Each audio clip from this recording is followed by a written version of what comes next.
আসসালামু আলাইকুম। আশা করি আপনারা সবাই ভালো আছেন। আগামী 16 নভেম্বর রোজ রবিবার একদন্ত কন্টেন্ট ক্রিয়েটর মেলায় দেখা হচ্ছে সবার সাথে।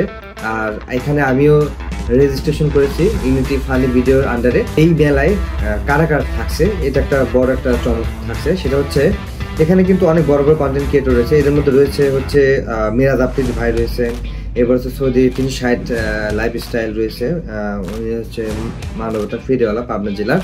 তো ওনার কিন্তু 3.1 মিলিয়ন পাবনা জেলার মধ্যে সবচেয়ে বেশি। এবং এরপর হচ্ছে বাবুল খান মানে কেতলিওয়ালা, এরপর ইনি কিন্তু আতেকুলার, এরপর হচ্ছে চলন মিলে আড্ডা, এ হচ্ছে বাবুল ভাই, এরপর রয়েছে আড্ডা নয়ন পাবনার, এবং অস্থির বিনোদন ভাঙুরার, এবং ওপি রাফি রয়েছে আমাদের সাথিয়ার, এবং সাথিয়ার আরেকজন রয়েছে এমডি রানা হোসেন, আমাদের সবার প্রিয় হলুদপাড়ের। তো এর পাশাপাশি ভাইদের সাথে মানে সাথিয়ার মধ্যে আমিও কিন্তু যাচ্ছি ইউনিটি ফানি ভিডিও কে রিপ্রেজেন্ট করার জন্য, আমাদের সাথিয়া থানাকে রিপ্রেজেন্ট করার জন্য। সো পাবনা জেলায় যারা যারা কন্টেন্ট ক্রিয়েটর আছেন আশা করি সবার সাথে দেখা হচ্ছে যারা এখানে রেজিস্ট্রেশন করেছেন। তো আগামী 16ই নভেম্বর রোজ রবিবার। সো দেখা হবে সবার সাথে। আসসালামু আলাইকুম।